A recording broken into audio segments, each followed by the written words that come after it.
Hello বন্ধুরা, সবাই দেখছো আমাদের মাম্মাম সকাল থেকে এখানে বসেছিল, তারপরে শুয়ে দেওয়া হয়েছিল। এবার একটু ওকে তুলে বসিয়েছি আমরা। ও একটু বাইরে এদিক ওদিক দেখছে, গাছপালা আছে, সারাদিন বসতেই পারে না, ধরে রাখতে হয়, তা না হলে ও বসে থাকতে পারে না।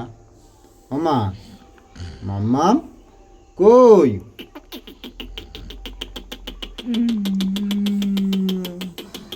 দেখছো বেশ হাসি খুশি।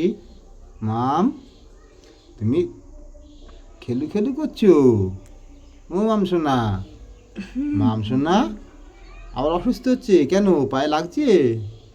বাবা, দেখছো বন্ধুরা, মাম তাকিয়ে তাকিয়ে দেখছে, আবার আমি ভিডিও করছি ওকে।